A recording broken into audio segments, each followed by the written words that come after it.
Assalamualaikum warahmatullahi wabarakatuh.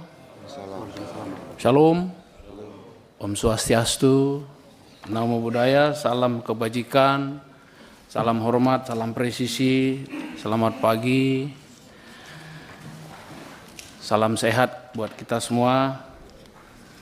Yang kami hormati dan kami muliakan Ketua Komisi 3 DPR RI, para wakil Ketua Komisi 3 dan seluruh anggota yang hadir hari ini, anggota Komisi 3. Lebih khusus lagi ada juga Wakil Ketua MPR yang hadir dan para perwakilan mahasiswa yang hadir di atas, para pengamat, Kapolda Sulteng beserta jajarannya, Wakapolda NTT, dan seluruh jajaran yang hadir di ruang yang terhormat, di ruang Komisi 3. Pada kesempatan yang baik ini, saya selaku Kapolda NTT dan seluruh jajaran Polda NTT menyampaikan rasa bangga dan mulia memasuki ruangan sidang Komisi 3 DPR RI yang mulia dan terhormat ini, dan dapat bertatap muka langsung dengan anggota Komisi 3 DPR RI, di mana dalam pertemuan dan forum yang terhormat ini kami percaya akan mendapatkan banyak masukan, pembelajaran dan pencerahan dari para anggota Komisi 3 yang terhormat. Sebagai mitra kerja Polri sekaligus yang akan mengawasi, mengarahkan, memperbaiki kekurangan-kekurangan serta menyempurnakan hal-hal yang perlu diperbaiki dan disempurnakan sehingga Polri, lebih khusus Polda NTT, dalam perjalanannya nanti dapat melaksanakan tugas dengan presisi, prediktif, responsibilitas, transparansi, dan berkeadilan. Pada hari ini Polda NTT dan beberapa pejabat Polda telah berada di ruangan ini atas surat undangan rapat dengar pendapat nomor B13034 PW 0110/2024 tertanggal 24 Oktober 2024, yang dengan kesempatan ini kami dapat menjelaskan dugaan pelanggaran etik yang dilakukan oleh Ibda Rudi Soek. Pada kesempatan yang baik ini kami perkenalkan pejabat utama sedikit yang mendampingi kami dan nanti akan membantu saya untuk menjelaskan lebih detail. Ya, di sebelah kanan saya ada Wakapolda, Brigjen Pol Awi. Sebelah kanannya lagi ada Irwasda Polda NTT, ada Kabid Propam, ada Kabidkum, ada atasan Ibda Rudi Soek adalah Kayanma. Sebelumnya adalah Kapolresta Aldinan Manurung, ada Karo SDM juga, Diri Intel, Dirreskrim Dirreskrim Sus, Kabid Humas, dan Dir Samapta yang mewakili kami datang di tempat ini. Secara singkat kami jelaskan bahwa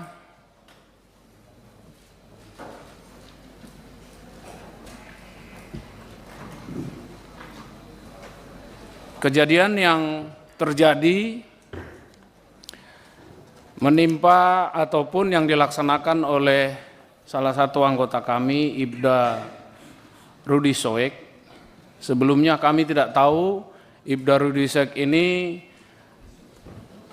siapa sesungguhnya, tapi karena ada informasi pada saat itu yang menyatakan bahwa ada anggota Polri yang sedang melaksanakan karaoke pada jam dinas, maka Propam melaksanakan tindakan OTT dan ditemukan 4 anggota Polri, satu bernama Yohanes Suhardi, Kasat Reskrim Polresta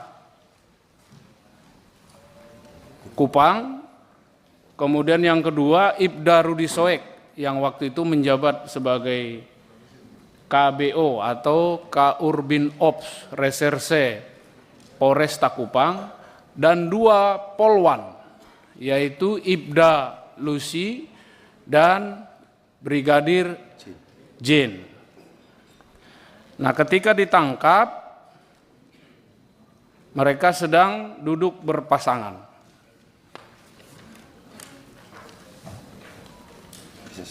Melaksanakan hiburan, kemudian minum minuman beralkohol. Nah, atas peristiwa ini, maka Kabid Propam melaporkan kepada Kapolda secara dengan informasi khusus, sehingga saya mendisposisi untuk dilakukan proses secara hukum. Pada tahap selanjutnya dilakukan pemeriksaan dan pemberkasan, pemeriksaan saksi-saksi dan pemberkasan sampai kepada peradilan kode etik, karena lingkup yang dilakukan oleh para terduga pelanggar ini adalah lingkup etik. Setelah dilakukan pemeriksaan dan pemberkasan, 3 orang disidangkan menerima putusan sidang, yaitu penempatan meminta maaf kepada institusi dan penempatan khusus di tempat khusus selama 7 hari. 3 orang dilaksanakan penghukuman dan diterima, tapi 1 orang atas nama Ibda Rudi Soek tidak menerima, memberikan keberatan dan meminta banding. Setelah dilakukan sidang banding, hakim banding mempertimbangkan bahwa alasan-alasan dalam memori banding yang diberikan itu menyimpang dari apa yang dipersangkakan. Dan pada saat sidang banding, menurut hakimnya bahwa yang bersangkutan tidak kooperatif dan seluruh membantah atas apa yang dilakukan tindakan OTT oleh anggota Propam. Sehingga dijatuhkan putusan memberatkan dan menambah putusan sebelumnya. Putusan sebelumnya kami perlu sampaikan, yaitu meminta maaf, kemudian perbuatan ini merupakan perbuatan cela dan penempatan pada tempat khusus selama 14 hari dan demosi selama 3 tahun. Itu hukuman pertama yang diberikan. Tetapi beliau tidak menerima, Ibda Rudi Soek tidak menerima dan menyatakan banding, sehingga dalam banding didalami sejujurnya bahwa inisiatif, ide, kemudian otak di belakang semua pelaksanaan mereka berkaraoke ini adalah Ibda Rudi Soek, dan itu semua dibantah. Oleh karena itu diputuskan ditambah hukumannya. 1 saja hukumannya ditambah, yaitu demosi dari 3 tahun menjadi 5 tahun. Dan patsusnya menjadi 14 hari. Dan setelah itu terus berlanjut. Ibda Rudi Soek setelah dilakukan OTT di tempat karaoke ini, Ibda Rudi Soek sengaja membuat kondisi dan situasi yang melakukan penangkapan terhadap orang yang diduga pelaku BBM.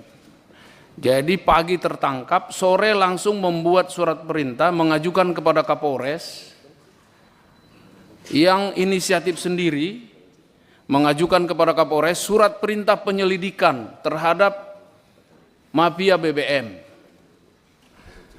Nah, menjadi lucu dalam penelitian para hakim dan pemeriksa bahwa tindakan yang dilakukan oleh Ibda Rudi Soek ini hanya untuk memframing bahwa dia tidak bersalah dan selalu mengakui bahwa tindakan yang di karaoke ini adalah dalam rangka anef kasus BBM.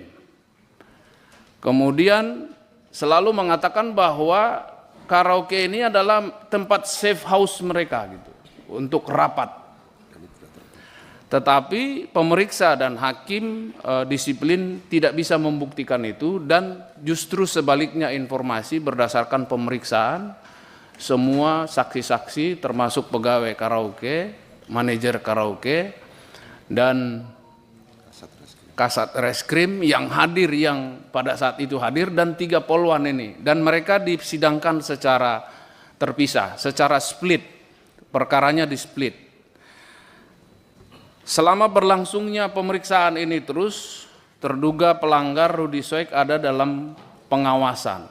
Pada saat dilakukan pemeriksaan ini, ternyata Ibda Rudy Soek ini memfitnah juga anggota Propam yang menangani perkara ini.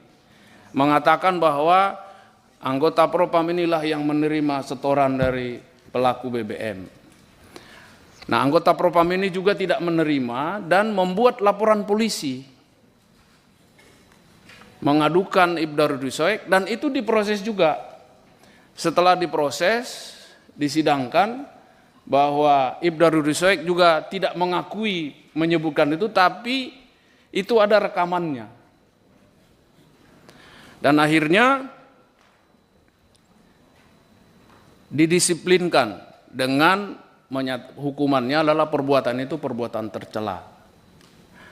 Kemudian selanjutnya pada tahap pemeriksaan selanjutnya ditemukan, karena Propam waktu itu akan melanjutkan pemeriksaan perkara ini, ditemukan bahwa Ibda Rudy Soek meninggalkan tugas, tidak berada di Kupang. Ternyata setelah dicek, Ibda Rudy Soek ada di Jakarta, dan itu bisa dibuktikan oleh pemeriksa dengan mengambil manifest pesawat Citylink yang terbang ke Jakarta pada tanggal itu, dan potongan tiket bisa didapatkan. Dan setelah disidangkan, Ibda Rudy Soek juga tidak mengakui ini, menyangkal juga, saya tidak pernah ke Jakarta. Disidangkan dan dihukum. Selanjutnya, kasus yang dilakukan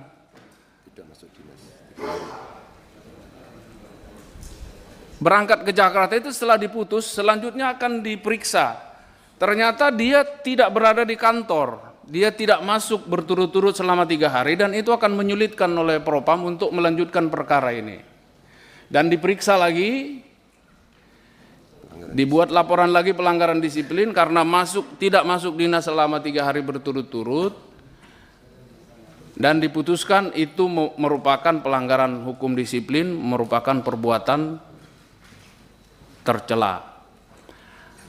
Yang terakhir, yang kelima adalah laporan dari orang yang dilakukan polis lain terhadap drum kosong ini, melaporkan kepada Polda bahwa drum saya di polis lain, saya akhirnya usaha saya, nama baik saya jadi tercemar.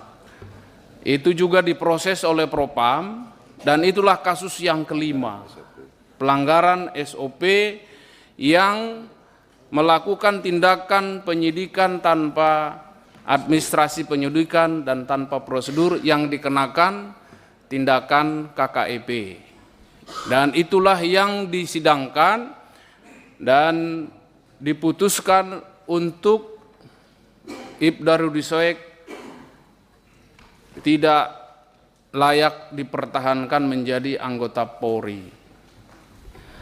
Kami perlu sampaikan bahwa dalam sidang Komisi Kode Etik ini, dan kami juga, saya selaku Kapolda juga merasa bahwa anggota kami di NTT ini sebenarnya sangat kurang. Kami sampai dengan sekarang masih ada di 47% dari DSPP. Kami sebenarnya sangat menyayangkan dan sangat berat untuk memberhentikan seseorang dari anggota Polri. Tetapi kalaupun sidang memberhentikan anggota Polri, itu adalah tindakan yang sangat berat dan prosesnya sangat panjang. Dan termasuk terhadap Ibda Rudy Soek sampai dengan sekarang, pada sidang awal Komisi Kode Etik bahwa Hakim Komisi Kode Etik sudah menyatakan akan memutuskan PTDH. Tetapi masih ada waktu untuk banding. Bagi Kapolda masih ada waktu 30 hari untuk mempertimbangkan, menyusun hakim-hakim yang akan menyidangkan sidang banding. Dan nanti hakim-hakim akan masih ada waktu 30 hari untuk mempertimbangkan memori banding dan berkas terdahulu apakah mereka akan memutuskan sesuai dengan putusan pertama, menguatkan atau membebaskan. Hal ini sangat tergantung daripada sikap Ibda Rudi Soek yang dalam pengamatan kita sehari-hari ataupun dalam perjalanan tugasnya bisa melaksanakan tugas dengan baik. Saya perlu sampaikan Bapak Ibu, 4 terduga pelanggar, 3 orang menerima dengan baik, atasannya dan 2 polwan kami sudah selesai melaksanakan tugas.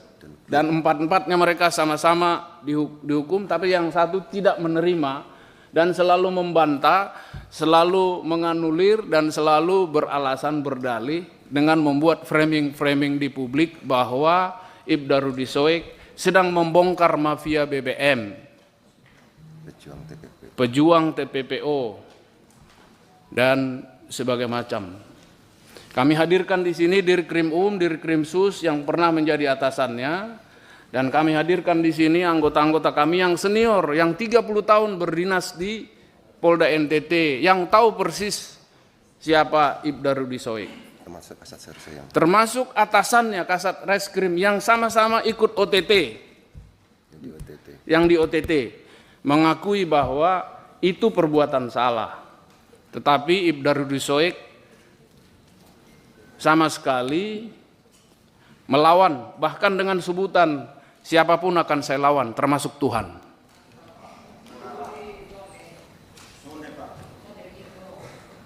Itu saya dengar perkataan Baik, Pak, itu. Dan Pak, video ini nanti akan Pak Kapolda, kita putar. saya pikir sudah cukup. Terima kasih Pak. Sudah 2 kali dari waktu yang hampir 2 kali. Tadi 10 menit, Bapak 14 menit nggak apa-apa, kami toleransi karena memang banyak hal yang ingin disampaikan.